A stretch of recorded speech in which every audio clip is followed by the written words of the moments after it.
ஹalleluya ஹalleluya ஹalleluya. கர்த்தருடைய பரிசுத்த நாமத்திற்கு மகிமையும் ஸ்தோத்திரம் உண்டாவதாக. இந்த ஒரு பரிசுத்த நாளை திரும்பவும் தேவனாகிய கர்த்தர் தாமே நமக்கு ஈவாய் இரக்கமாய் கூட்டி கொடுத்திருக்கிறார். நமக்கு ஜீவனை கொடுத்து, சுகத்தை கொடுத்து, பலத்தை கொடுத்து, ஆராதனை கோருவதற்கு தேவனாகிய கர்த்தர் வேண்டிய எல்லா சகாயங்களையும் கர்த்தர் தாமே நமக்கு கூட்டி வழங்கி குறித்த நேரத்தில் ஆண்டவராகிய தேவன் தாமே என்னை உங்களையும் தேவ சமூகத்தில் கொண்டு வந்து அவரை பாட செய்து துதிக்க செய்து அதனால் உண்டான ஆசீர்வாதங்களை பெற்றுக் கொள்வதற்கு இறைவனாகிய தேவன் எம்மட்டும் எனக்கு உங்களுக்கும் கூட செய்த மகாபலி கிருபைக்காக நானும் என் ஆண்டவரை நாம் ஸ்தோத்திரிக்கிறேன். இந்த நாளுக்குரிய வார்த்தைகளை நாம் தேவ சமூகத்தில் கேட்க ஆயத்தப்பட்டு நம்முடைய இருதயங்கள் எல்லாம் இந்த வார்த்தைக்கு நேராக திருப்பி காத்திருக்க முடியாத ஒரு நல்ல சகாயத்தை தேவனாகிய கர்த்தர் தாமே நல்ல ஒரு இதயத்தை தேவனாகிய கர்த்தர் நமக்கு தந்து நாம் அந்த வார்த்தைக்காக ஆயத்தப்படுவதற்கு தேவனாகிய கர்த்தர் கிருபை செய்தமைக்காக ஆண்டவராகிய தேவனை நானும் ஸ்தோத்திரிக்கிறேன். நாட்காலங்களில் தேவ சமூகத்தில் காத்திருந்த பொழுது இந்த நாளிலே தேவனுடைய பிள்ளைகளாய் உங்களுக்கு என்று கர்த்தர் வைத்திருந்த வார்த்தைகளை கர்த்தர் எனக்கு தந்து அந்த வார்த்தைகளை விட கூட என்னோடு இடைப்பட்டு பேசி அவர் என்னோடு இடைப்பட்ட காரியங்களை உங்களோடு கூட பகிர்ந்து விடுவதற்கு கர்த்தர் இந்த சமயங்களை நமக்கு தந்திருக்கிறார். கர்த்தருடைய ஆவியானவர் தாமே வார்த்தையாக இருக்கிற நம்முடைய தேவன் தாமே பேசி உங்களை திடப்படுத்தி, பலப்படுத்தி, தைரியப்படுத்தி, ஆசீர்வதித்து அனுப்புவாராக. சங்கீத புத்தகத்தில் 9ஆம் சங்கீதத்தில் 10வது வசனத்தை ஒரு தேவனுடைய பிள்ளை எடுத்து வாசிக்கலாம். சங்கீதம் 9ல 10வது வசனத்தை ஒரு தேவனுடைய பிள்ளை வாசிக்கலாம். கர்த்தாவே உம்மை தேடுகிறவர்களை நீர் கைவிடுவதில்லை. கர்த்தாவே உம்மை தேடுகிறவர்களை நீர் கைவிடுகிறதில்லை. ஆதலால் உமது நாமத்தை அறிந்தவர்கள் உம்மை நம்பி இருப்பார்கள். ஆதலால் உமது நாமத்தை நம்பி இருக்கிறவர்கள், அறிந்திருக்கிறவர்கள் உம்மை நம்பி இருப்பார்கள் என்று எழுதப்பட்டிருக்கிறது. கர்த்தாவே உம்மை தேடுகிறவர்களை நீ கைவிடுகிறதில்லை என்று எழுதப்பட்டிருக்கிறது. ஆண்டவரை நாம் தேடுகிறோம். ஆண்டவரை நாம் எப்பொழுதும் தேடுகிறோம். எல்லா காலத்திலும் தேடுகிறோம். எக்காலத்திலும் அவருடைய துதி நம்முடைய வாயில இருக்கிறது, நமது உடல்களில் இருக்கிறது, நம்முடைய உள்ளத்தில் இருக்கிறது. குறைவோ நிறைவோ தாழ்வோ எந்த ஒரு காரியமா இருந்தாலும் நாம் தேவனை தேடுகிறதிலே நாம் உறுதி உள்ளவர்களாக இருக்கிறோம். அப்படி இருக்கிற நம்மை அவர் கைவிடுகிறது இல்லை என்று சொல்லி ஆண்டவர் இங்கே நமக்கு வார்த்தை தந்திருக்கிறார். அதற்காக நான் தேவனை கர்த்தரை நான் ஸ்தோத்திரிக்கிறேன். அவர் தம்முடைய பரிசுத்தவான்களை, தம்முடைய பக்தர்களை அவர் ஒருபோதும் என்ன செய்ததில்லை, அவர் கைவிட்டதில்லை என்று கர்த்தர் நமக்கு தருகிற இந்த நல்ல வார்த்தைகளுக்காக நாம் தேவனாகிய கர்த்தரை நாம் ஸ்தோத்திரிப்போமாக. நாம் நெருக்கப்படலாம், நாம் மிகுந்த பாரத்தோடு, துக்கத்தோடு, அல்ல கவலையோடு தேவ சமூகத்தில் நாம் கடந்து வந்திருக்கலாம். அடுத்து என்ன நடக்கும், என்ன நடக்க போகிறது என்பது கூட நமக்கு ஒரு தெளிவில்லாமலும் அதை குறித்து நமக்கு ஒரு கலக்கமான ஒரு சூழ்நிலையில் கூட ஒருவேளை தேவனுடைய பிள்ளைகளை நீங்கள் என்ன செய்திருக்கலாம், கடந்து வந்திருக்கலாம். என்ன நடக்க போகிறது என்று கூட யூகிக்க முடியாமலும் தெரியாமலும் நீங்கள் கடந்து வந்திருக்கலாம். ஆனால் கர்த்தர் இன்றைக்கு நமக்கு தருகிற வார்த்தை, கர்த்தாவே உம்மை தேடுகிறவர்களை நீர் கைவிடுகிறீர்கள் என்று பக்தர் சொன்ன வார்த்தையை நமக்கு தந்திருக்கிறார். அதுக்காக நாம் தேவனாகிய கர்த்தரை நாம் ஸ்தோத்திரிப்போமாக. 2 சாமுவேல் புத்தகத்தில் 22ஆம் அதிகாரத்தில் 7வது வசனத்தை நாம் எடுத்து வாசிப்போம். நாம் நெருக்கப்படலாம், ஆனாலும் கர்த்தர் கைவிட மாட்டார், கைவிட்டதில்லை, கைவிட போகிறதில்லை என்பதுதான் இன்றைக்கு கர்த்தர் நமக்கு தருகிற வார்த்தையாக இருக்கிறது. அவர் யாரை கைவிட்டார்? என்னை கைவிடுவதற்கு. அவர் யாரை கைவிட்டார்? உங்களை கைவிடுவதற்கு என்று கர்த்தர் நம்மை கேட்கிறதாக நான் உணர்கிறேன். அதற்காக ஆண்டவருக்கு நாம் ஸ்தோத்திரம் செலுத்துவோமாக. 2 சாமுவேல் புத்தகத்தில் 22ஆம் அதிகாரத்தில் 7வது வசனத்தை எடுத்து வாசிக்கலாம். எனக்குண்டான நெருக்கத்திலே கர்த்தரை நோக்கி கூப்பிட்டேன். தேவனை நோக்கி அபயமிட்டேன். நமது ஆலயத்திலிருந்து என் சத்தத்தை கேட்டார். அவருடைய ஆலயத்திலிருந்து என்னுடைய சத்தத்தை கேட்டார். என் கூப்பிடுதல் அவர் செவிகளில் போய் ஏறிட்டு கர்த்தர் கேட்கலையோ, கேட்காமதான் இருக்காரோ, கவனிக்கலையோ, நான் கூப்பிட்டு இழைத்து போய்விட்டேனே என்று தாவீது சொன்னது போல நான் கூப்பிட்டு இழைத்து போய்விட்டேனே, நான் கர்த்தரை தானே தேடுகிறேன், கர்த்தரையே தேடுகிறேனே, கர்த்தருக்காகத்தானே நான் அப்படியாக காத்திருக்கிறேன் என்றெல்லாம் சில நேரங்களில் நாமும் புலம்புகிறது போல, கர்த்தர் கேட்காதது போல நமக்கு தெரிகிறது. ஆனாலும் இங்கே பக்தன் சொல்லுகிற பொழுது, தாவீது சொல்லுகிற பொழுது, எனக்கு உண்டான நெருக்கத்திலே நான் என்ன செய்தேன், கர்த்தரை நோக்கி கூப்பிட்டேன், தேவனை நோக்கி என்னை விட்டேன், அதை விட்டேன். தமது ஆலயத்திலிருந்து என் சத்தத்தை கேட்டார், என் கூப்பிடுதல் செவியில் ஏறிற்று என்று சொல்லப்பட்டிருக்கிறது. ஹல்லேலூயா. அப்படின்னா ஆண்டவர் கைவிடுகிறது இல்லை. ஹல்லேலூயா. சில வேளைகளில் கைவிட்டது போல ஒரு சூழ்நிலை நமக்கு என்ன செய்யலாம், காணப்படலாம். ஆனாலும் அவர் கைவிடுகிறது இல்லை, அவர் கைவிட்டது இல்லை என்பதுதான் இன்றைக்கு நமக்கு சொல்லுகிற முக்கியமான செய்தியாக இருக்கிறது. பக்தருடைய அனுபவம் இப்படித்தான் இருந்தது என்று சொல்லி சங்கீத புத்தகத்திலே 66:12 நமக்கு என்ன செய்யப்பட்டிருக்கிறது, எழுதி கொடுக்கப்பட்டிருக்கிறது. வாசிக்கலாம். சங்கீத புத்தகத்தில் 66:12 ஒரு தேவனுடைய எடுத்து வாசிக்கலாம். வாசிங்க. மனுஷனை எங்கள் தலையின் மேல் ஏறி போக பண்ணினி, தீயும் தண்ணீரையும் நாங்கள் கடந்து வந்தோம். ஆமா, இவ்வளவு பிரச்சனை பக்தர்களுக்கு உண்டாயிருந்தது என்று சொல்லி பார்க்கிறோம். மனுஷனை எங்கள் தலையின் மேல் ஏறி போக பண்ணினி, தீயும் தண்ணீரையும் கடந்து வந்தோம். செழிப்பான இடத்துல என்ன செய்து எங்களை கொண்டு வந்து விட்டு கைவிடல அப்படின்னு சொல்லப்பட்டிருக்கிறது. ஹல்லேலூயா. பயப்பட முடியாத ஒரு சூழல் அவர்களுக்கு உண்டாயிருந்தது, நமக்கு மாத்திரமல்ல அவர்களுக்கு உண்டாயிருந்தது என்று சொல்லி பார்க்கிறார். பயப்பட்டு கலங்கி திகைத்து நின்றிருக்கிறார்கள் என்று சொல்லி பார்க்கிறார். மனுஷனை தலையின் மேல் ஏறி போக பண்ணினேன், தீயும் தண்ணீரையும் கடக்க வேண்டியது இருந்தது. ஆனால் கடந்து விட்ட தகப்பனே, உமது பலத்தினாலும் உமது கிருபையினாலும் உமது அன்பினாலும் இப்பொழுது எங்களை நல்ல ஒரு இடத்துல கொண்டு வச்சிருக்கிறேன், ஒரு செழிப்பான இடத்தை எங்களுக்கு தந்திருக்கிறேன் என்று சொல்லி அவர்கள் சொன்னார்கள் என்றால், அந்த பக்தர் தான் இப்படி சங்கீதம் 9:10 அந்த பக்தர்கள் தான் இப்படி சங்கீதம் 9:10 சொன்னது போல அதை அறிந்து அந்த அனுபவத்துக்குள் அவர்கள் கடந்து வந்த பொழுது, கர்த்தாவே தேடுகிறவர்களை நீ கைவிடுகிறது இல்லை என்று சொல்லி அவர்கள் சொல்லி வைத்து விட்டு போயிருக்கிறார்கள். நாம் தேவனை தேடுகிறோம், உண்மையாய் தேடுகிறோம், உறுதியாய் தேடுகிறோம், தேவனுக்கு பயப்படுகிறோம், பயந்து அந்த பயபக்தியோடு அவரை நாம் தேடுகிறோம், எப்பொழுதும் தேடுகிறோம், எல்லா காலங்களிலும் தேடுகிறோம், தேடிக்கொண்டே இருக்கிறோம். என் தகப்பனே என்று உள்ளம் அப்படியே அவரை நோக்கி அவராக கூப்பிடும் என்று சொன்னார். கண்டிப்பாக அப்படி கூப்பிடுகிற தம்முடைய பிள்ளைகளை தேவனாக்கத்தில் என்ன செய்ய மாட்டார், கண்டிப்பாக கைவிடுகிறதில்லை, கைவிட்டதில்லை, கைவிடப் போகிறதில்லை என்கிறதுக்காக நான் ஆண்டவரை நான் என்ன செய்கிறேன், ரொம்ப சோத்தரிக்கிறேன். சங்கீதம் 84:5 வசனங்களை கூட நீங்க வாசி பாருங்க. நெருக்கத்தை கடப்பதற்கு அவர் பலம் தருகிற தேவன் என்று சொல்லி பார்க்கிறார். நெருக்கப்படுகிற பொழுதுதான் கைவிட்டுட்டாரோ கைவிட்டுருவாரோ அப்படின்னு ஒரு மனநிலை என்ன செய்கிறது நமக்கு வருகிறது என்று சொல்லி நம்ம என்ன செய்ய வேண்டியிருக்கிறது, நம்ம பார்க்க வேண்டியதா இருக்கிறது.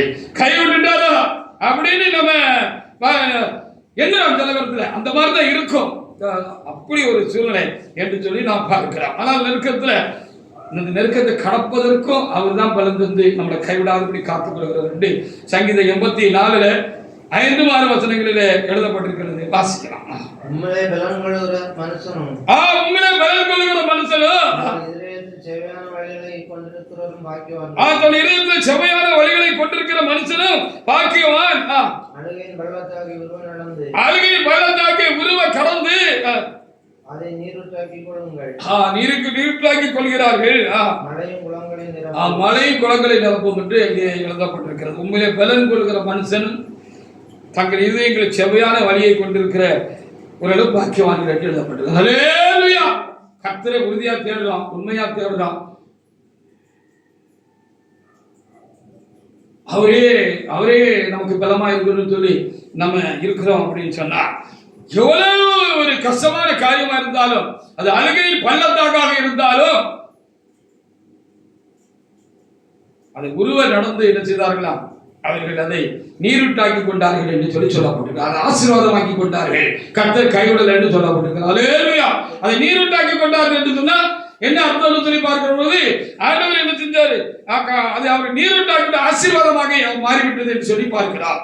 மலை குளங்களை நிரப்பம், ஆண்டவர் நம்மளை ஆசீர்வதிப்பார் என்று அங்கே எழுதப்பட்டிருக்கிறது. கர்த்தாவே உம்மை தேடுகிறவர்களை நீர் என்ன செய்கிறது இல்லை, ஒருபோதும் கைவிடுகிறது இல்லை என்று எழுதப்பட்டிருக்கிறது. அதற்காக நாம் தேவனாக்கத்திற்கு நாம் சோத்திரம் செலுத்தோம். ஏசாயா 43:2 கூட நீங்க வாசி பாருங்க. அவர் யாரையும் கைவிட்டதாக சரித்திரம் இல்லை, நம்மை கைவிட மாட்டார், கைவிட போகிறது இல்லை என்று நாம் அறிந்து எவ்வளவு கலக்கமானாலும் நாம் இப்பொழுது செய்ய வேண்டியது என்ன தெரியுமா? தேவனை தேடுகிறதுல மாத்திரம் நம்ம குறைஞ்சு போயிடக்கூடாது என்றுதான் கர்த்தர் இன்றைக்கு நமக்கு நல்ல ஆலோசனை தருகிறார். அவரை தேடிக்கொண்டே இருக்க வேண்டும். என்ன பிரச்சனைனாலும் அவர் சமூகத்தில் தான் போகணும். எவ்வளவு பாரமா இருந்தாலும் அவரிடத்தில் தான் போகணும், அவர்கிட்ட தான் போகணும், அவரிடத்தான் தேடணும், அவரிடத்தான் தேடி போகணும். அப்படிங்கிறது தான் இன்னைக்கு நமக்கு சொல்லப்படுகிற காரியம் என்று நான் எண்ணுகிறேன். ஏசாயா 43:2 ஒரு தேவனுடைய பிள்ளை எடுத்து வாசிக்கலாம். அப்படி எவ்வளவு பெரிய பிரச்சனையா இருந்தாலும் தீயும் தண்ணீரையும் கடந்து வந்தா மனுஷனுக்கு தலைமையில ஏற பண்ணி அப்படிப்பட்ட சூழ்நிலை வந்தாலும் வருகிற பொழுது ஒன்று நடக்கிறது நமக்கு சில வேளைகள்ல விளங்க மாட்டுக்கு, நம்மளால அதை அறிச்சு கொள்ள முடியல, அல்லதுக்கு நமக்கு அந்த அளவுக்கு நம்ம மனம் பாதிக்கப்பட்டு விட்டது, பாதிக்கப்பட்டு இருக்கிறது என்பதுதான் என்ன செய்கிறது காரியமாக இருக்கிறது. வாசிங்க. ஆறுகளை கடக்கும் பொழுது அவைகள் உண்மையில் பொருளுகிறது, ஆறுகளை கடக்கும் பொழுது அது உண்மையில் பொருளுகிறது இல்லை. நடக்கும் போது வேகாதிருப்பாய். ஆமா, அக்கினியில் நடக்கிற பொழுது நீ வேகாதிருப்பாய். ஆமா அப்படின்னு சொல்லி அங்கே என்ன செய்யப்பட்டிருக்கிறது, எழுதப்பட்டிருக்கிறது, கூட இருந்திருக்கிறாரு. ஆனா அந்த கூட இருக்காருங்கிறது ரொம்ப நம்முடைய ஆன்மாவில ஒரு பெரிய கலக்கம் உண்டாயிட்டு அப்படின்னு சொல்லி நீங்க வச்சுக்கீங்களேன். அது எவ்வளவு பெரிய ஆளா இருந்தாலும் அது ரொம்ப ஒரு பாரமான ஒரு அதை சீரழிக்க முடியாத ஒரு காரியமாகத்தான் என்ன செய்யும் அது மாறிவிடுகிறது என்று சொல்லி நாம் என்ன செய்ய வேண்டியிருக்கிறது, பார்க்க வேண்டியிருக்கிறது. பெரிய ஞானிகளும் பெரிய பக்தர்களாக இருந்தவர்களும் கூட தங்கள் வாழ்க்கையில் அதிகமாக இடுக்கண்கள் உண்டாகிற பொழுது அவர்களுக்கு அது ரொம்ப ஒரு கஷ்டமான ஒரு சூழ்நிலையாக இருந்தது என்று சொல்லிதான் நாம் என்ன செய்ய பார்க்கிறோம். நாம் வேத புத்தகத்தில் நாம் என்ன செய்யப்படுகிறது பார்க்க முடிகிறது. சாலமோன் போன்ற பக்தர்கள்லாம் என்ன செய்தார்கள், அப்படி எழுதியிருக்கிறார். அதிக இடுக்கண் ஒரு ஞானியும் பைத்தியக்காரனாக்கும் என்று சொல்லி அவர் என்ன செய்திருக்கிறார், அவர் இடத்துல எழுதி வைத்திருக்கிறார், நாம் வாசித்திருக்கிறோம். அவைகளுக்காக நாம் ஆண்டவருக்கு நாம் அதிகமாக என்ன செய்யணும், நாம் சோத்திரம் செலுத்த வேண்டிய இருக்கிறோம். அதிக இடுக்கண் ஞானியும் என்ன செய்வோம் பைத்தியக்காரன் ஆகிறோம் அப்படின்னு சொல்லப்பட்டிருக்கிறது. அப்படின்னா நம்ம தான் ஒன்றும் இல்லை அப்படின்னு சொல்லி அறிந்திருக்கிறார். ஆனாலும் யாரையும் அவர் கைவிட்டதில்லை, விடுகிறதில்லை என்பதுதான் காரியமாக இருக்கிற. சங்கீதம் 37:25 கூட ஒரு தேவனுடைய பிள்ளை எடுத்து வாசிக்கலாம். சங்கீதம் 37:25 வசனத்தை அப்படியாக நீங்கள் வாசிக்கலாம். வாசிங்க. நான் இளைஞனா இருந்தேன். ஆமா ஆமா, நீதிமான் கைவிடப்பட்டதையும் பார்க்கலன்னு சொல்லப்படுகிறார். அந்த கைவிடலைங்கிறது தான் எல்லாருடைய அனுபவமாக இருக்கிறது. நம்ம இது வரைக்கும் ஒரு கைவிடலை தான், கைவிட்டுருவாரோன்னு கலங்குற மாதிரி ஏதோ ஒரு பெரிய அழுத்தம் சூழ்நிலை என்ன செய்திருக்கு, எனக்கும் உங்களுக்கும் என்ன செய்திருக்கிறது உண்டாயிருக்கிறது என்று சொல்லி நம்ம என்ன செய்திருக்கிறது அறிய வேண்டியதாக இருக்கிறது. ஆனால் கைவிட மாட்டார் என்பதுதான் நமக்கு கர்த்தர் இன்றைக்கு தருகிற ஒரு செய்தியாக என்ன செய்கிறது இருக்கிறது. பாருங்க, பிரசங்கி 7ஆம் அதிகாரத்தில் 7வது வசனத்தை கூட நீங்க வாசிக்கிறீங்க. இடுக்கணையானது ஞானியின் பைத்தியக்காரனாக்கும் எழுதுகிற அந்த வசனத்தை பாருங்க. ஹல்லேலூயா! எவ்வளோ ஞானமான காரியங்களை, தைரியம் கூட்டுகிற வார்த்தைகளை, பலப்படுத்துகிற வார்த்தைகளை எழுதினவர் தான் இந்த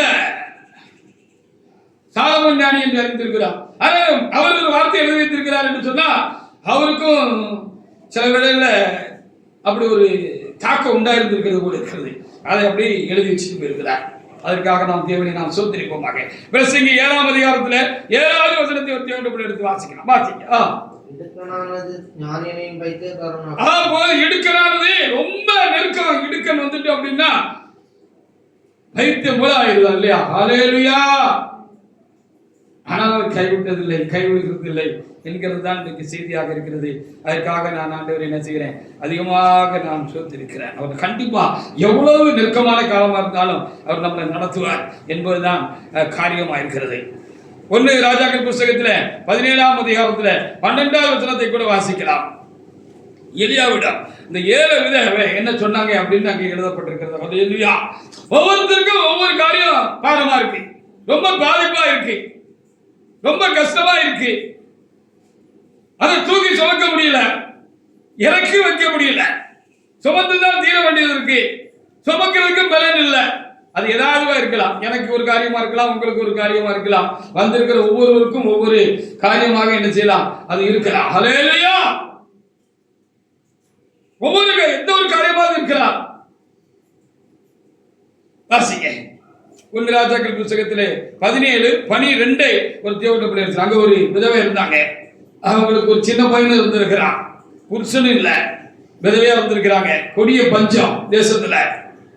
இருக்கிறவங்களுக்கு உணவு இல்லைன்னு சொன்னா இல்லாத அந்த அம்மாவுக்கு எவ்வளவு கஷ்டமான ஒரு சூழ்நிலையாக இருந்திருக்கா. நம்பிக்கை வந்துட்டாங்க.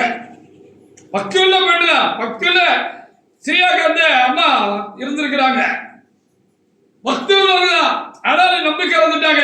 இந்த கொடிய பஞ்சத்துல இருக்கிறவங்களே சாப்பாட்டுக்கு இல்லாம இருக்கிற பொழுது நமக்கு யார் கொண்டு தரப்போகிறா அப்படின்னு சொல்லி காரியம் கைமிஞ்சி போயிட்டு இனிமே அவ்வளவுதான் அப்படின்னு அவங்களுக்குள்ள ஒரு தீர்மானம் பண்ணிட்டு அவங்க என்ன செஞ்சாங்கன்னா, அவங்க விறகு பொறுக்கிட்டு இருந்தாங்க. அப்போ எலிசாங்க வந்து அவங்க சில காரியங்களை சொல்ல பொழுது அந்த அம்மா அப்படியே தன்னுடைய மனநிலைய அந்த தேவண்ட மனுஷங்கிட்ட சொன்னாங்க அப்படின்னு சொல்லி என்ன செய்யப்பட்டிருக்கிறது, அங்கே எழுதி வைக்கப்பட்டிருக்கிறது. 17:12 ஒரு தேவண்ட எடுத்து வாசிக்கலாம். வாசிங்க. 17:12 1 ராஜாக்கள் 17:12 எடுத்து வாசிங்க. அதற்கு அவள் பாலின ஒருபடி மாவும் கலசத்தில் கொஞ்சம் எண்ணெயுமே அல்லாமல் என்னிடத்தில் ஒரு அடையும் இல்லை, சாப்பிடுறதுக்கு ஒன்றும் இல்லை. தேவனுடைய மனுஷனே, உண்மையாப்பா சொல்றேன், பொய் சொல்லல. ஆமா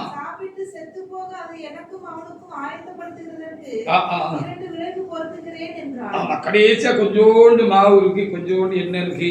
அதை பசைஞ்சு ரொட்டி சுட்டு சாப்பிட்டுட்டு அப்புறம் ஆண்டவரிடத்தில் போயிட வேண்டியதான் அப்படிங்கிறதுக்காக விறகு பொறுக்கிறதுக்கு வந்தேன் அப்படின்னு அந்த அம்மா சொன்னாங்க அப்படின்னு சொல்லி என்ன பார்க்கிறோம். அவ்வளவுதான் அப்படின்னு ஒரு முடிவுக்கு வந்துட்டாங்க. ஹல்லேலூயா. இனி அவ்வளவுதான், இனி அவ்வளவுதான் முடிவுக்கு வந்துட்டாங்க. நாமும் சில வேலை அப்படிதான் நமக்குள்ள நினைச்சுக்கிட்டு ஒரு முடிவுக்கு வந்துடுறோம். இனி எங்க அப்படிங்கிற மாதிரி. ஆனா பாருங்க, அதே 14 முதல் வாசி பாருங்க, அங்க என்ன நடந்தது. முடிஞ்சுட்டு பிடிச்சிட்டு நினைச்சு முடிவுக்கு வந்துட்டாங்க. முடியல, அவர் கைவிடுகிறது இல்லை. இப்படி தாவிட்டு போய் கேட்டாலும் அவர் நமக்கு என்ன சொல்லுவாரு, இல்ல இந்த அம்மாட்ட போய் நம்ம கேட்டாலும் என்ன சொல்லுவாங்க. அப்படி பக்தர்களத்துல ஒவ்வொருவருடைய அனுபவமும் அவர் கைவிடுகிறது இல்லை, விட்டதில்லை என்று தான் இருக்கிறது. அவங்க கிட்ட எல்லாம் நம்ம ஆவியில போய் அவங்க கூட தொடர்பு கொள்வோம் என்று சொன்னால், ஆவியில போய் தொடர்பு கொள்வோம் என்று சொன்னால் எப்படி இருக்கும்? ஹல்லேலூயா.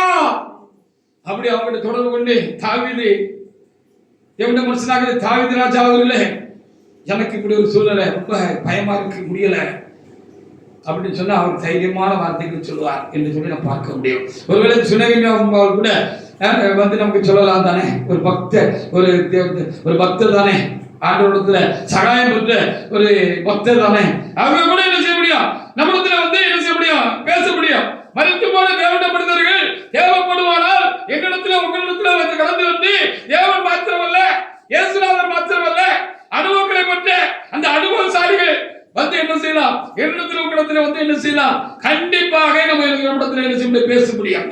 அதற்கு என்ன காரியம் என்று சொல்லி என்ன அப்படி ஒரு நிச்சயம் இருக்கு, எங்க இருக்கு அப்படின்னு சொன்னா 2 பேதுரு 1ஆம் அதிகாரத்துல 16-15 வசனங்களை வாசிக்கிற பொழுது பேதுரு சொன்னார், நான் சரீரத்தில் இருக்கிற வரைக்கும் நான் உங்களை நினை கூட்டி உங்களை எழுப்பி விடுவது சரியா இருக்கும். நான் என்னறேன், போயிட்டாலும் நான் என்ன செய்வேன், உங்களுக்கு அது ஏது உண்டாகப்படி நான் என்ன பிரயத்தனம் பண்ணுவேன் அப்படின்னு சொல்லப்பட்டிருக்கிறது. வாசி பாருங்க, வாசிங்க. 2 பேதுரு 1ஆம் அதிகாரத்துல 14-15 வசனங்கள். இந்த கூடாரத்தில் நான் இருக்க வரவும் உங்களை நினைப்பூட்டி எழுப்பி விடுவது நியாயமன்று என்று ஆமா, ஆண்டவருக்கு பிரியமா இருங்க, ஆண்டவரை தேடிக்கிட்டே இருங்க அப்படின்னு எந்த சூழ்நிலையிலும் ஆண்டவர் மாத்திரம் விட்டுறாங்க. ஆண்டவர் உங்களை விடவே மாட்டாரு, கைவிடவே மாட்டாரு அப்படின்னு அவர் உசிப்பிக்கிட்டே இருந்தாருன்னு சொல்லி அர்த்தம். அப்படி ஜனங்களை அவர் உசிப்பிக்கிட்டே இருந்தார். மேற்கூட்டி எழுப்பி விடுகிறது நியாயம் என்று எண்ணுகிறேன். அடுத்த வசனத்துக்குள்ள வாசிக்கலாம். நான் சென்று போன பின் சரி, நான் போயிட்டேன், இந்த சரீரத்துல இருந்து நான் போயிட்டேன். இவைகளை நீங்கள் எப்பொழுதும் நினைத்துக் கொள்ள ஏது உண்டாயிருந்தால் நான் ஏற்கனவே உங்களுக்கு சொன்னவைகளை நீங்க மறந்து போயிடாதபடிக்கு நான் என்ன செய்வேன், ஏது உண்டாகும்படி பிரயத்தனம் பண்ணுவேன் என்று சொல்லி எழுதப்பட்டிருக்கிறது. ஹல்லேலூயா. திருச்சபையானது சொர்க்கபுரியாக இருந்த காலம், பரிசுத்த ஆவியானவர் மிகுதியும் அசைவாடின காலம், பலமாக கர்த்தருடைய ஆவியானவர் இறங்கி கிரியை செய்த அந்த பொற்காலம். ஹல்லேலூயா. அப்படிப்பட்ட பொற்காலத்துல நடந்த ஊழியர் மாநாடு காலங்கள்ல அங்கே கூடியிருந்த தேவனுடைய மனிதர்கள், பரிசுத்தவான்கள், ஊழியக்காரர்கள் எல்லாம் பரிசுத்தவான்கள் மோட்சத்திலிருந்து இறங்கி அந்த ஊழியர் மாநாட்டில் வந்து அவங்களும் பங்கு பெறுகிறதையும் அவர்கள் பேசுகிறதையும் அவர்களை ஆலோசிக்கிறதையும் ஆலோசனை சொல்கிறதையும் கேட்டார்கள் என்று நான் கேட்டிருக்கிறேன். அதற்காக என் ஆண்டவரை நான் சோத்திருக்கிறேன். ஹல்லேலூயா. ஒரு ஊழியக்காரர் இருந்தாரே, அவர் வந்து ரொம்ப தீவிரமாக கர்த்தரையும் சபையும் பின்பற்றுகிறவராகவும் அவர் இருந்தாரு, வைராக்கியம் உள்ளவராக இருந்தாரு. அப்போ ஒரு ஊழியக்காரர் முடிஞ்சு அவர் வந்திருந்த போது அவரோட நான் கலந்து பேசுற பொழுது, சம்பாதிச்ச பொழுது அவர் இப்படி சொன்னார், ஊழியமான் நடந்து விட்டு இருந்துச்சு, எல்லாரும் கர்த்தரை சோத்திரித்தோம். அப்படி சோத்திரித்த பொழுது அவர் கொஞ்சம் பலவீனமான மனிதரா இருந்தபடினால ஒரு சோத்து வரத்துல அவர் சாந்திக்கிட்டு என்ன செஞ்சிருக்கிறாரு, உட்கார்ந்து இருந்திருக்கிறாரு. அப்படி உட்கார்ந்து இருந்த பொழுது ஃபுல் பவர் ஆயிட்டான். அப்படியே எல்லாரும் தலைமையில இருந்து எல்லாரும் எல்லா பரிசுத்தவான்களும் உள்ள ஆவியில நிறைஞ்சிட்டாங்க. ஆவியானவர் அப்படியே இறங்கி எல்லாரையும் அனலாக்கிட்டாரு. எல்லாருடைய கண்களும் ஆவிக்குரிய கண்களும் திறக்கப்பட்டுட்டு, அப்ப பேதுரு வந்ததை பார்த்திருக்கிறாங்க, சிலர் தாவீது வந்ததை பார்த்திருக்கிறாங்க. அந்த சூழ்நிலைக்கு தேவையான காரியங்களை, ஆலோசனைகளை அவங்க சொல்லுகிறதை அவங்க பார்த்திருக்கிறாங்க, ஏரியாவை பார்த்திருக்கிறாங்க. இப்படி பலரும் பல பரிசுத்தவான்கள் என்ன செய்திருக்கிறார்கள், பார்த்திருக்கிறார்கள்.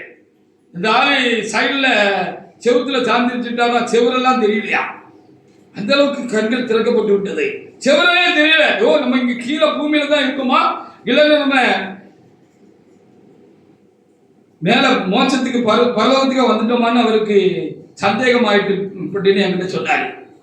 சாலமோன் எனக்கு அப்படி ஒரு சந்தேகம் வந்துட்டு, அப்போ எனக்கு நினைச்சுதான் என்ன செஞ்சிருக்கிறாரு, நம்ம கீழே தான் இருக்கோமா மேல வந்துட்டோமான்னு தெரியலன்னு அவர் சாஞ்சிக்கிட்டு இருந்த செவரை லேச தலையை பார்த்திருக்கிறாரு.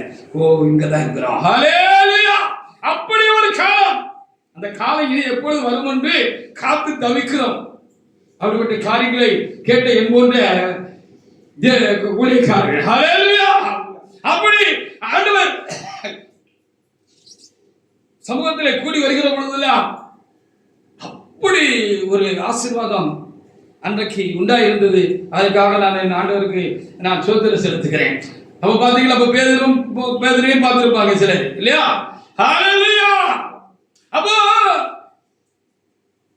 நம்ம ரொம்ப திகைப்பா இருக்கிற பொழுது ஆண்டவர் என்ன செய்வார், பரிசுத்தவான்களை அனுப்புவார். அவருடைய அனுபவங்களை நம்மோடு கூட பகிர்ந்து கொள்ளும்படியாக செய்து நம்மளை தூக்கி நிப்பாட்டிட்டு போயிடுவார். கைவிட மாட்டார். அவங்க வந்து சொல்லிட்டு போனா எப்படி நல்லா இருக்கும் சொல்லலாம், சொல்லுவார்கள். ஹல்லேலூயா. ஒரு நாள் ஒரு சகோதரன், ஒரு வாலிபை ரொம்ப பாரமா அப்படி வானத்தையே பார்த்து வெறிச்சு ரொம்ப ஒரு வருத்தமான ஒரு சூழ்நிலையில இருந்திருக்கிறாப்ல அந்த காலங்களிலே. அப்போ திடீர்னு யாரோ தோல்ல தட்டின மாதிரி ஒரு அனுபவம் இருந்திருக்கிறது. திரும்பி பார்த்தா ஒரு தேவதூதன் நிற்கிறத அவர் பார்த்திருக்கிறாரு.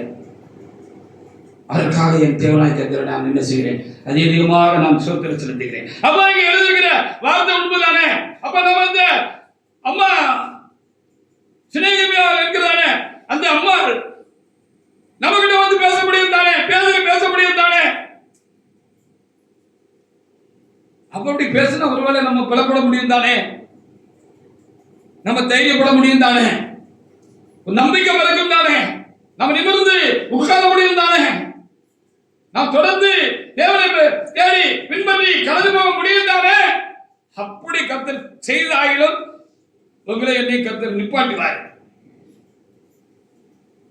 அவர் ஒருபோதும் அவருடைய பக்தர்களை என்ன செய்ததில்லை, கைவிட்டதில்லை. வாசிக்கலாம் 1 ராஜாக்கள் புத்தகத்தில் 17:14 முதல் 16 வரைக்கும் என்ன நடந்தது.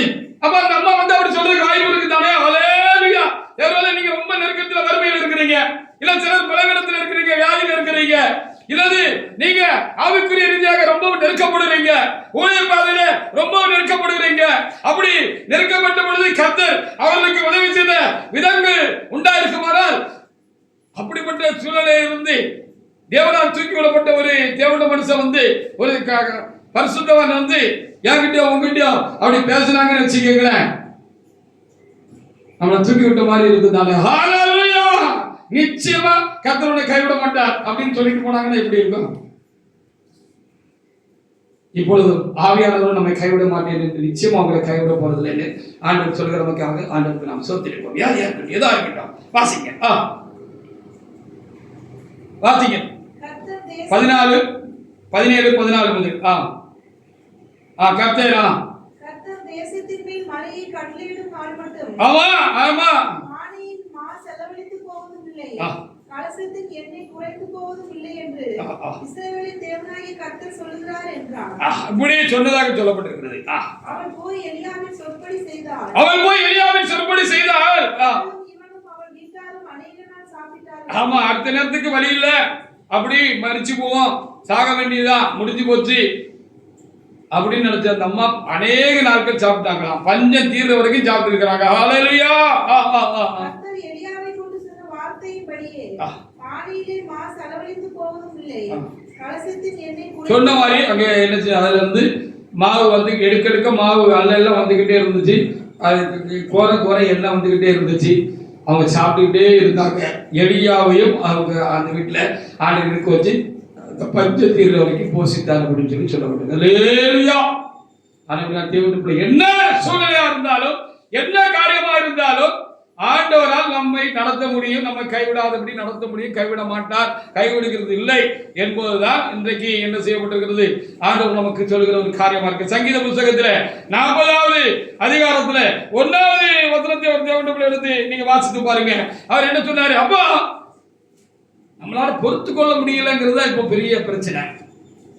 பொறுத்து கொள்வதற்கு கர்த்தர் தான் நமக்கு பலன் தரணும் அப்படிங்கிறது தான் இப்போ நம்ம தேவனை தேடுகிற, நாம தேவனத்துல கேட்கிற ஒரு காரியமும் கேட்க வேண்டிய ஒரு காரியமா இருக்கிறது. இதை சகிக்கவும், இதை தாங்கவும், இதை பொறுக்கவும், இதை சுமக்கவும் எனக்கு பலன் தாருன்னு கேட்கறது தான் காரியமா இருக்கிறது. சில இடத்துல அதை கூட கேட்க கூட அப்படியே ஒரு விரக்தியான மனப்பான்மை வந்துடலாம். அந்த அளவுக்கு நாம் தாக்கப்பட்டு விடலாம்.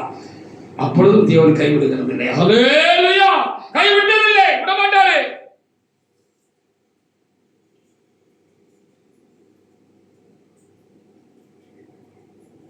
அதையே இடுக்கல் ஞானியின் பைத்தியக்காரனாக்கும் என்று சொல்லப்பட்டிருக்கிறது. ஹல்லேலூயா.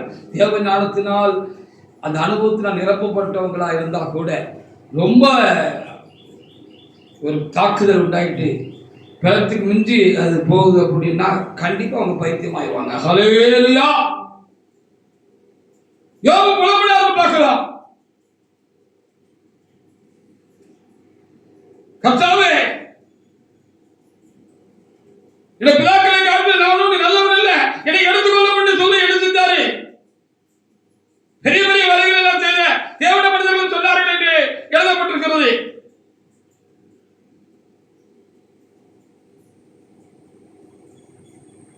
வாசிக்கலாம். சங்கீதம் 41. கர்த்தருக்காக பொறுமையுடன் காத்திருந்தேன். கர்த்தருக்காக நான் பொறுமையுடன் காத்திருந்தேன். அவர் என்னமாய் சாய்ந்தேன் கூப்பிடுதலை கேட்டார். என்னமாய் சாய்ந்தேன் கூப்பிடுதலை கேட்டார். அவர் கைவிடவில்லை என்று எழுதப்பட்டிருக்கிறது. ஆமே, கை விடுகிறதில்லை என்று எழுதப்பட்டிருக்கிறது. அது இன்ஃபினிட்டிவ் ஒரு வேர்டாக இருக்கிறது.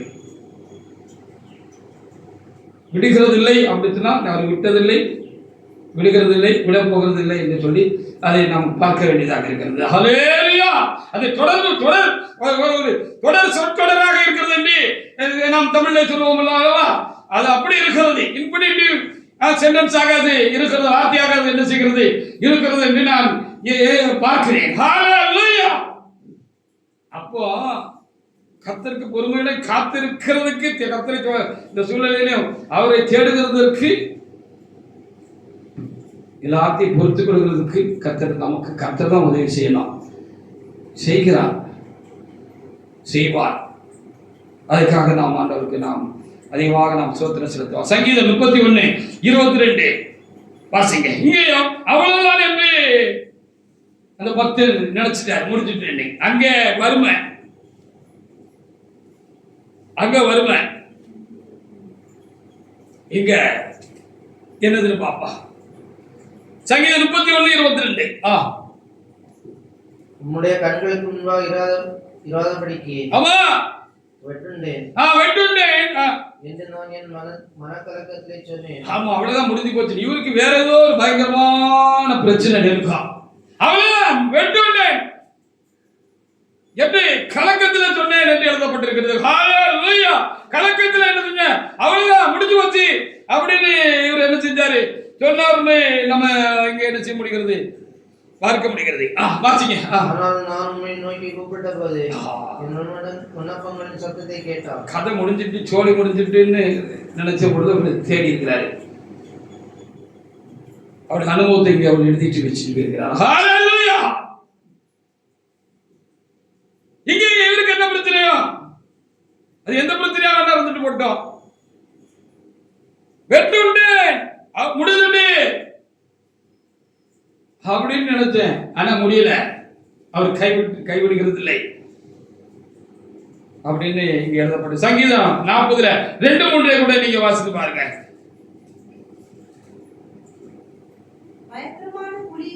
பயங்கரமான குழியிலும் உளையான சேற்றிலிருந்து என்னை தூக்கி எடுத்து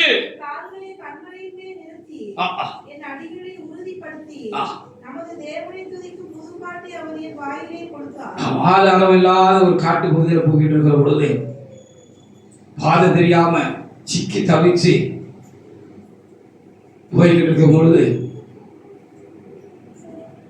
சேர எங்க இருக்கு, சகதி எங்க இருக்கு, வழி எங்க இருக்குன்னு தெரியாம இருள சூழ்ந்திருக்கிற ஒரு கொடிய ஒரு கொடிய ஒரு நிலை இல்லை நம்ம போய்கிட்டு இருக்கோம் அப்படின்னு வச்சுக்கோங்களேன். நம்மளோட வாழ்க்கையா இருக்கலாம், நம்மளோட வாழ்க்கையா இருக்கலாம், எதுவா இருக்கலாம். அப்படி போய்கிட்டு இருக்கும்போது திடீர்னு அடுத்த காலை எடுத்து வச்ச பொழுது அது ஒரு புதகுழியா உளையான சேட்டா இருந்து உள்ள விழுந்துட்டீங்கன்னு வச்சுக்கோங்களேன்.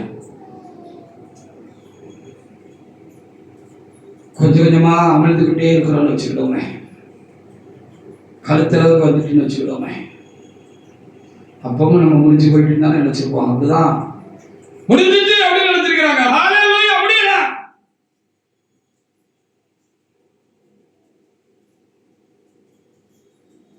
அங்க யாரையாவது கர்த்தர் கொண்டு வந்திருக்கிறாரு. ஹalleluya.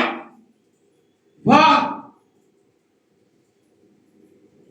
கத்தி இருக்கு, விலை இருக்கு, பலிபீடமும் நீங்க கட்டிட்டீங்க, ஆடுங்கப்பா அப்படின்னு ஈசாக்கு கேட்டார்னு பார்க்கிறோம். ஹalleluya. தேவன் பார்த்துக் கொள்வார் நானே அப்படின்னு மனசு அப்படி கல்லாக்கிட்டு சொன்னாரு. அடுத்து என்ன நடக்க போகுதுன்னு அவருக்கு தெரியும். ஆனா என்ன நடக்க போகுதுன்னு ஆண்டவருக்கும் தெரியும். ஹalleluya. அப்ப என்ன செஞ்சாரு ஆண்டவர்? ஏற்கனவே எங்கோ மேய்ஞ்சுக்கிட்டு இருந்த ஆடு வழி தப்பி அந்த மோரியா மலை மேல ஏறிட்டு நான் மேல சத்தம் போட்டுக்கிட்டே போயிருக்கு. இவர் எங்கன பலிபீட கிட்ட கர்த்தர் அவருக்கு குறிச்சு வச்சிருந்தாரோ அதுக்கு பக்கத்துல ஒரு புதர்ல அதனுடைய கொம்பு சிக்கிக்கிட்டு அது வரைக்கும் அது சத்தம் கொடுக்கல. ஆனா அந்த சமயம் வந்த பொழுது என்ன செஞ்சார்ல, அது சத்தம் போட்டிருக்கு போல இருக்கு, மேல கூப்பிட்டு இருக்கு போல இருக்கு. ஹalleluya.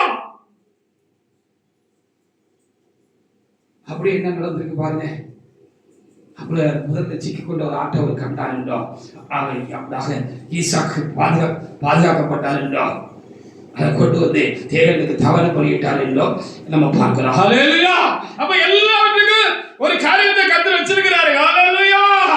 என்னுடைய வாழ்க்கையில உங்களுடைய வாழ்க்கையில நாம் கடக்க வேண்டிய பாதை என்ன, தூரம் என்ன, காலம் என்ன, காரியம் என்ன, எங்க என்ன பிரச்சனை வரும், என்னென்ன சிக்கல் வரும், எங்க நாம் தவிச்சு நிற்போம், தடுமாறி விழுந்து கிடப்போம், எழுந்திருக்க விலை இல்லாமல் போயிருக்கோம், இல்லது அமிழ்ந்து விட்டோம், அவ்வளவுதான் முடிச்சு போயிட்டு எங்கிற மாதிரி ஒரு நிலை நமக்குள்ள வரலாம்.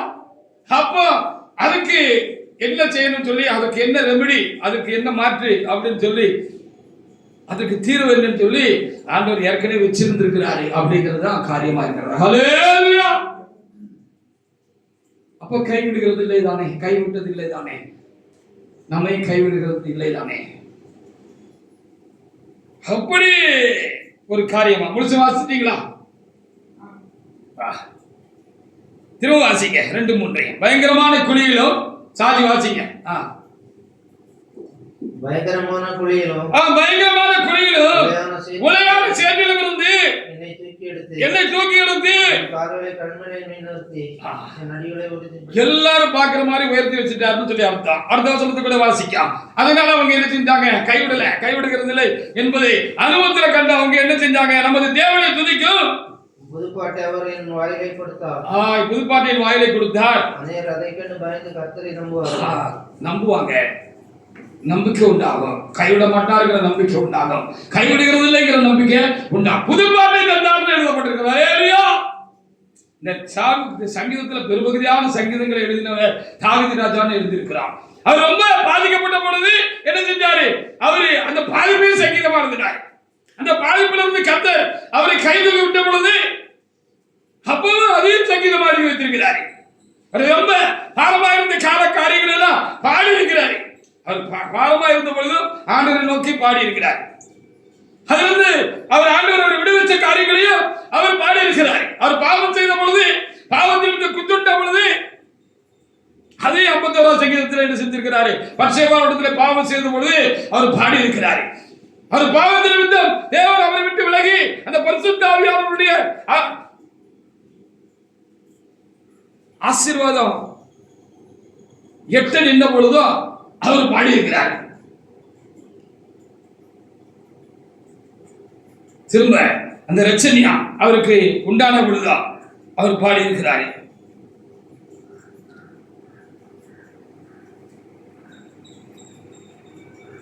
இப்படி அவர் நிறைய பாடி இருக்கிறார். ஹல்லேலூயா.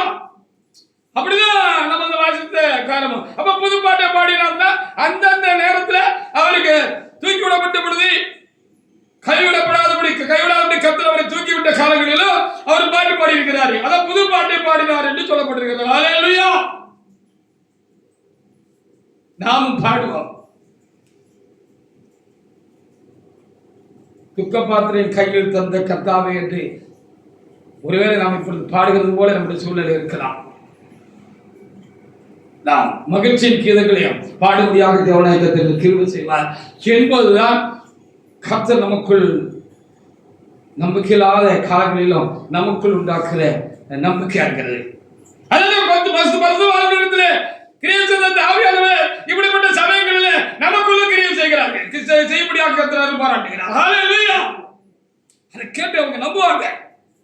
கர்த்தருடைய வார்த்தை நம்பும்படியாக நமக்குள்ளாக இருந்து பிறக்கும், எனக்குள்ளாக இருந்து பிறக்கும், உங்களுக்குள்ளாக இருந்து பிறக்கும். கர்த்தருடைய சத்தத்தை நீங்க கேட்பீர்கள். கர்த்தர் உங்களோட இடைபடுவார், பேசுவார், காண்பிப்பார், பலப்படுத்துவார். அவர் நம்மை கைவிட மாட்டார். நம்ம தாங்குவார், ஏந்துவார், சுமப்பார், தப்பி வைப்பார், கைவிட மாட்டார் என்பதுதான் காரியமாக இருக்கிறது. சங்கீதம் 41:3 கூட வாசி பாருங்க. வியாதியா இருந்தாலும் அவர் கைவிட மாட்டார். என்ன காரியமா இருந்தாலும் கைவிட மாட்டார். கைவிடலாம். சில காரியங்கள் நமக்கு பலத்துக்கு முன்னிச்சு போகக்கூடாது. நாமும் பைத்தியக்காரர்களாகி விடுகிறோம். தேவ சமூகத்தில் புலம்புகிறோம், யோகை போல புலம்புகிறோம். ஆனால் ஆண்டவர்கிட்ட தான் அவர் புலம்பினார். ஹல்லேலூயா. முடிஞ்சது ஆண்டவரே, நான் படுத்துக்கிட்ட காலையில் உயிரோடு இருக்க மாட்டேன், எல்லாம் முடிச்சுட்டு அதை மண்ணில் படுத்துக் கொள்வேன்னு சொல்லி ஆண்டவரத்துல புலம்புனாரு. நான் என்ன பாவம் செஞ்சேன், என்ன குற்றம் செஞ்சேன் அப்படின்னு ஆண்டவரத்தை அவர் புலம்புனாரு. நான் இந்த வழியை ரூபகரணம் பண்ணுவேன்னு சொன்னாரு. கத்திரத்தை நிமிர்ந்து பார்த்து பேச முடியாததுனாலும் அவர் ஒரு நீதிமானாக இருந்தார். வாசிங்க சங்கீதம் 41:3. படுக்கையின் மேல் வியாதியை கிடக்கிற அவனை கர்த்தர் தாங்குவார். ஆமா, தாங்குவார். அவனுடைய வியாதியில அவன் படுக்கை முழுவதை மாற்றி போடுவார். ஆமா, ஹல்லேலூயா. என்ன பிரச்சனைனாலும் அவரால கூடாது ஒன்றுமில்லை, முடியாது ஒன்றுமில்லை. யாரையும் முடியலன்னு சொல்லி அவரு முடியலன்னு சொல்லிட்டு போனதாக இல்லை. நமக்கும் அது முடியலை என்று சொல்லிட்டு போகிற கர்த்தரும் இல்லை என்று சொல்லி பார்க்கிறோம். அது எடுக்கல் ஞானியும் பைத்தியக்காரனாக்கும். நம்மளும் பைத்தியம் போல இருக்கிறோம். சிலர் பைத்தியம் மாதிரி, சில நேரம் புலம்பு கூட தீரும், ரகசியமா புலம்புறோம், மற்றவங்களுக்கு கேட்காம புலம்புறோம்.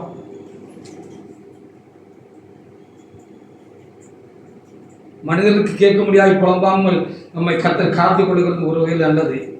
ஏன்னா நாளைக்கு அதை பிடிச்சி வச்சுக்கிட்டு சமய சந்திரம் வருகிற பொழுது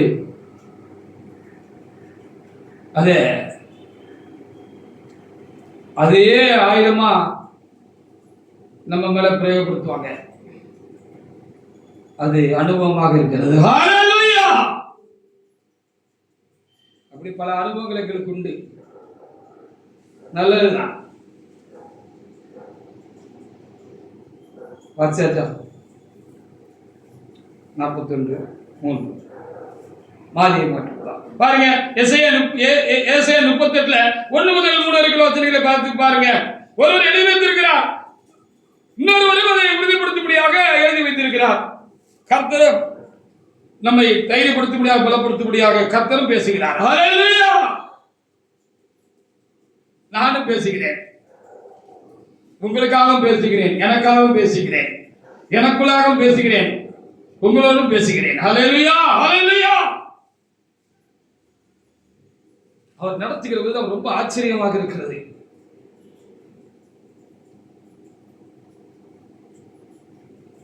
பல வேளைகளில் அவர் செய்கிறதை நாம் விளங்கிக் கொள்ள முடியவில்லை, நமக்கு புரிய முடியவில்லை, நாமும் பைத்தியமாகி விடுகிறோம். எஸ்ஐயா 38:1 முதல் சில வசனங்களை வாசிக்கலாம்.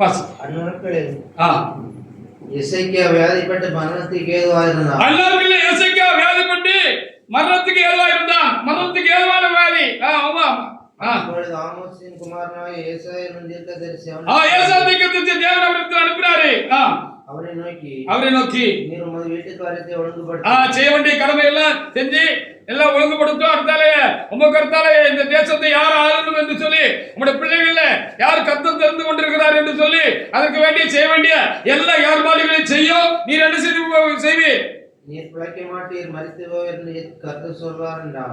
அடுத்த வசனங்களை வாசிக்கலாம். அப்பொழுது எசேக்கியா தன் முகத்தை சொற்புறமாக திருப்பிக் கொண்டு கர்த்தரை நோக்கி, கர்த்தாவே, நான் உமக்கு முன்பாக உண்மையும் மனோத்தமாய் நடந்து உமது பார்வைக்கு நலமானதை செய்தேன் என்பதை நீர் நினைத்தருளும். என் விண்ணப்பம்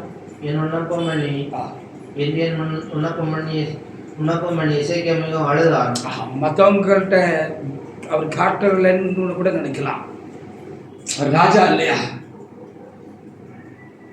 ஒரு பெரிய ஸ்தானத்தில் இருந்தவர் இல்லையா, இருக்கிறவர் இல்லையா, மற்ற முன்னால அவருக்கு அழகிறது கஷ்டமா இருந்தான்னு தெரியல. டக்குனு சோறு பக்கமா திரும்பி படுத்துட்டாரு. இந்த சோறு பக்கத்துல யாரும் இருக்க மாட்டாங்கல்ல, அங்கிட்டு திரும்பி படுத்துட்டு என்ன செஞ்சிருக்கிறாரு, ஊமையா அழுதுருக்கிறாரு. ஊமையா என்ன செய்யற கர்த்தரை நோக்கி அழுது ஜெபிச்சிருக்கிறாரு. ஹல்லேலூயா. கர்த்தாவே, நான் உமக்கு முன்பாக உண்மையும் மனவுத்தமாய் நடந்து ஒரு பார்வைக்கு நலமானது செய்தேன் என்பதை நினைத்தருளும் என்று விண்ணப்பம் பண்ணி எசேக்கியா மிகவும் அழுதான் என்று சொல்லப்பட்டது. ஹல்லேலூயா. இப்படி நம்முடைய வாழ்க்கை கொஞ்சம் சரியா இருந்து, கடவுளுக்கு முன்பாக சரியா இருந்து, கர்த்தருக்காக பக்தி வைராக்கியம் பாராட்டினவர்களாக, கர்த்தருக்காக நாம் ஜீவித்தவர்களாக, கர்த்தருக்காக ஓடினவர்களாக, பிரயாசப்பட்டவர்களாக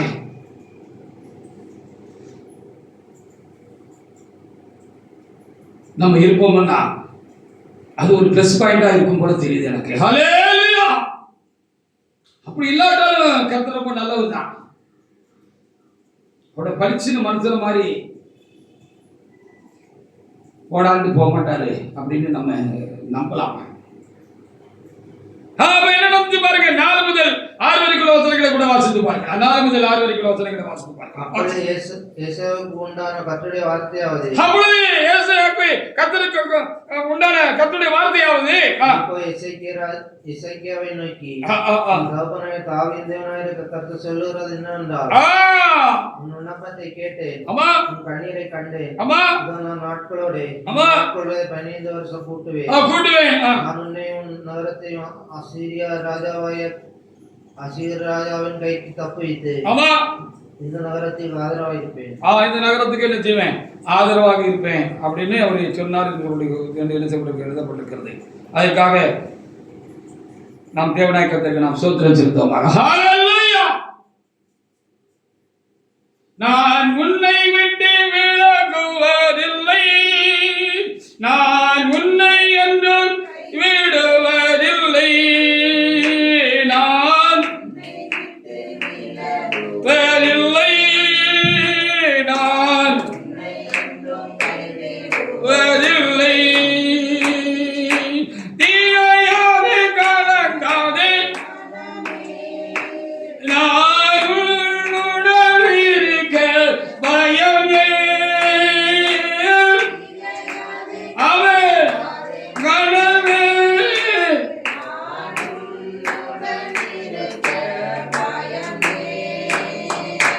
கண்ணீர்கள் யாவையும் துடைத்திடுவே, கண்ணீர்கள்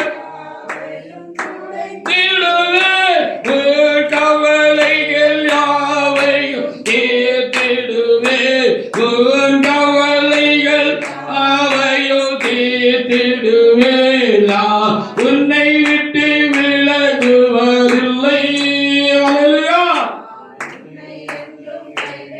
விலகுவதில்லை, நான் உன்னை விட்டு இல்லை.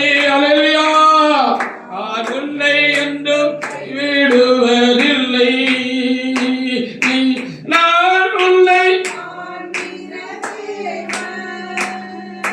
கல்மணி போல் உன்னை காப்பேன், நான் உன்னை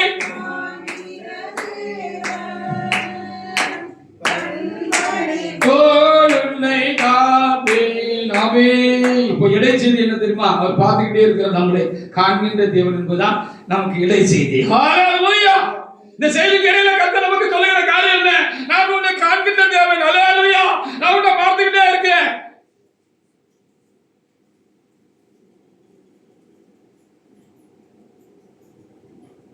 அது உணர கூட முடியலையா?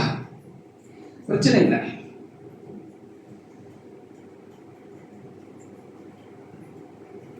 எல்லாம் மாறினாலும் அவர் மாற மாட்டாருன்னு அவருடைய பிள்ளைகளுக்கு கர்த்தர் ஒரு வார்த்தை ஏசாயால எழுதி வச்சுட்டு போயிருக்காரு. 54 ஏசாயா 54:10 எடுத்து பாருங்க. எல்லாம் மாறினாலும் அவர் மாற மாட்டாரா? அவர் கைவிட மாட்டாரா?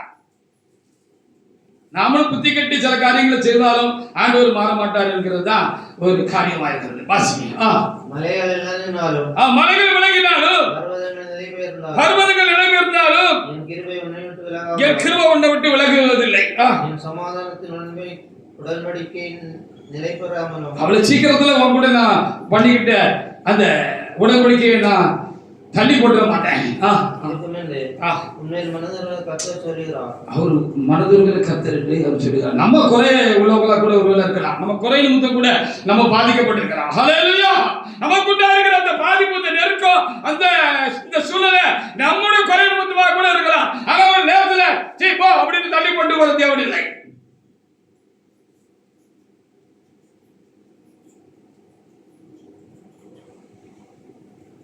அப்படின்னு சொல்லிக்க பார்க்கிறோம். சங்கீதம் 22:3-4 கூட வாசிக்கலாம். தாவீது நிமித்தம், தாவீதின் சந்ததியிடத்துல தேவனாகிய கர்த்தர் ரொம்ப இரக்கமா இருந்தாரு அப்படின்னு சொல்லப்பட்டிருக்கிறது. நமக்கு தலைவர்களாக இருக்கிறவங்க, நமக்கு குடும்ப தலைவர்களாக இருக்கிறவங்க கர்த்தருக்குள்ள இருந்தாங்க. இல்ல நம்ம கர்த்தருக்கு பயப்படுகிறோம், நம்மவர்கள் கொஞ்சம் முன்ன பின்ன இருக்கிறாங்க அப்படின்னு சொல்லி வச்சுக்கோங்களேன்.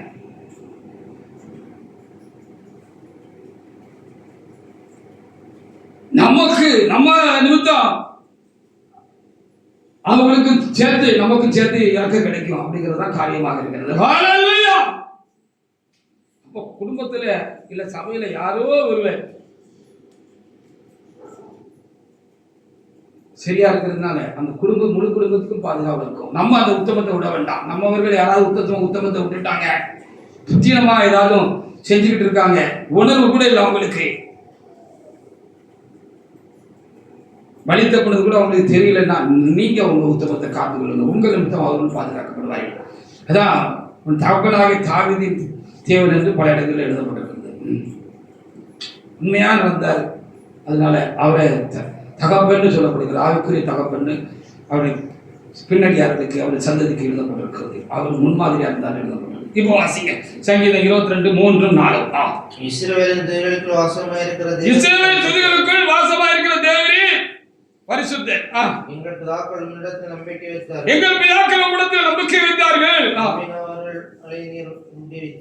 விடுவித்தீர் என்று அங்கே எழுதியிருக்கிறார்கள். அடுத்த வசனம். உம்மை நோக்கி கூப்பிட்டு தப்பினார்கள். நம்பி வெட்கப்பட்டு போக இருந்தார்கள். முந்தின வசனங்கள்ல பாத்தீங்கன்னா அவர் கதறி அழுதாருன்னு எழுதப்பட்டிருக்கு. என் தேவனே ஏன் என்னை கைவிட்டு எனக்கு உதவி செய்யாமலும் நான் கதறி சொல்லும் வார்த்தைகளை கேளாமலும் ஏன் தூரமா நிக்கிறீங்க? நான் கூப்பிடுறது கேட்கலையா? குமரி இருக்க கதறி இருக்க. என் தேவனே நான் பகலில கூப்பிடுறேன், உங்ககிட்ட இருந்து உத்தரவு இல்லை.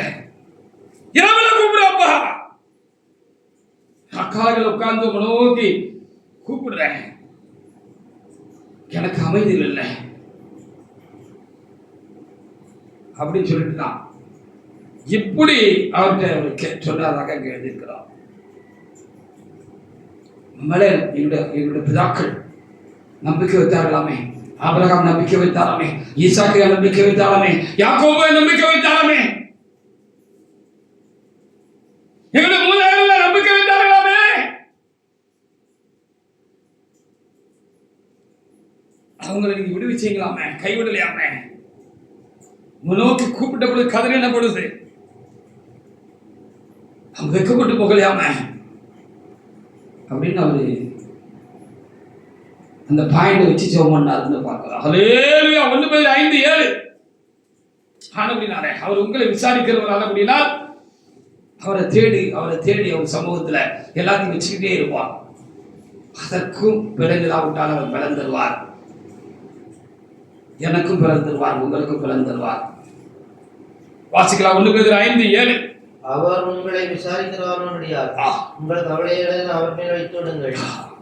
பிலிப்பியர் 4:6-7 வாசித்து முடிக்கலாம். பிலிப்பியர் 4:6 வாசிக்கலாம். அவர் உங்களை விசாரிக்கிறவர். ஹல்லேலூயா.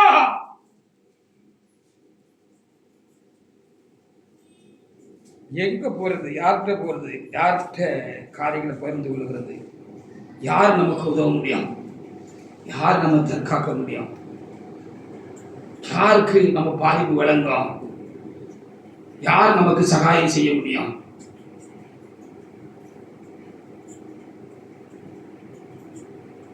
யாரும் செய்ய முடியாது. அவர் தான் செய்ய வேண்டும். அவர் இரக்கம் உள்ளவர், அவர் கருணை உள்ளவர்.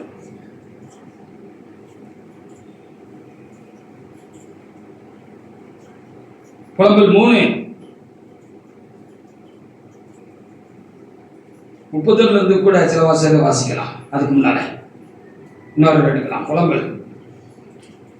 ஆண்டவர் என்றென்றைக்கும் கைவிட மாட்டார்.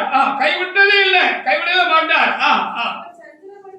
அவர் சஞ்சலப்படுத்தினாலும் மிகுந்த கிருபையின்படி என்ன செய்வார்? அவர் இறங்குவாரு. மனப்பூர்வமா நம்மளை சஞ்சலப்படுத்துகிறது இல்லை என்று எழுதப்பட்டிருக்கிறது. எதுக்காகவோ அதை அனுபவிச்சிருக்கிறார். நாம் சஞ்சலப்படுகிறோம்,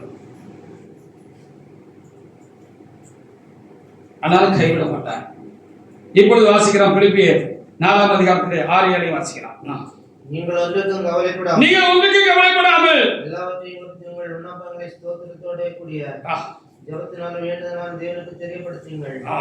அப்பொழுது எல்லா புத்திக்கு மேலான தேவ சமாதானம் கூப்பிடுகிறதுக்கு பிறகு ஆண்டவர் என்ன செய்கிறது? ஊமையாளுங்க ஆண்டவரத்துல நோக்கி கத்துங்க. ஹalleluya. ஊமையாளுங்க ஆண்டவர் நோக்கி கத்துங்க, கதறுங்க. இப்பொழுதே நான் மண்ணில் படுத்துக் கொள்வேன், நாளைக்கு நான் இருக்க மாட்டேன் யோபு சொன்னது போல ஆண்டவரத்துல கும்பிடுங்க. ஹalleluya. அவர் தப்பா எடுத்துக்க மாட்டாரு. உனக்கு இருக்கிற வலி எவ்வளவு பாதிப்பானதுன்னு மனுஷனுக்கு தெரியாது, அவருக்கு தெரியும். ஹalleluya. யோபை குறித்து சொல்லும்போது என்ன சொன்னார்? யோபை குறித்து சொல்லுகிறபோது என்ன சொன்னார்? யோபு பேசுறது கூட நீங்க நிதானமா பேசவில்லைன்னு சொன்னார். எல்லாரும் அவரு ரொம்ப கடினமா பேசினாரு, ஆண்டவரை பத்தி ரொம்ப மோசமா பேசிட்டாருன்னு சொன்னாங்க. ஆனா ஆண்டவர் அவர் மோசமா பேசுனதாக எடுத்துக்கொள்ளல. அவருடைய பாதிப்புக்கு ஆண்டவரை தள்ளி போட்டுட்டு ஆண்டவர் தூசிட்டு மனைவி சொன்னது போல இன்னும் உன் உத்தமத்தில் உறுதியாயிருக்கிறீரோ, தேவனை தூசித்து ஜீவனை விடுமாறே, தேவனை தூசிட்டு ஓடி போக்குற மற்றவங்க ஓடியே போயிருப்பாங்க தூசிச்சுட்டு. அப்படி போகாதபடி அவர் இருந்தார். அது ஒரு கிருபைதான். அதனாலதான் ஆண்டவர் அப்படி சொன்னார் என்று எழுதப்பட்டிருக்கிறது. யோபு பேசினது கூட நிதானமாய் பேசவில்லை என்று சொல்லி அப்படி நான் தேவனுக்குள்ளேயே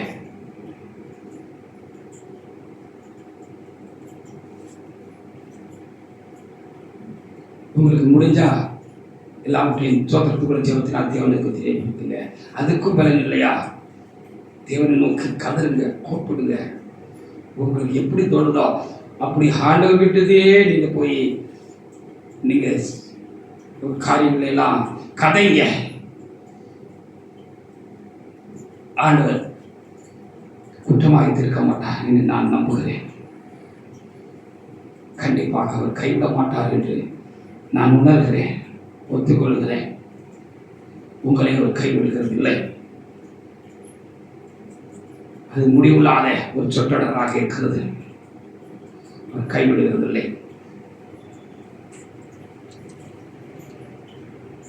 அவரை தேடுகிறதில்லை. அவர் ஒரு காலம் கைவிடுகிறதில்லை. கர்த்தர் இந்த வார்த்தைகளை ஆசீர்வதிப்பாராக. நாம் தேவனாய் கர்த்தரை நாம்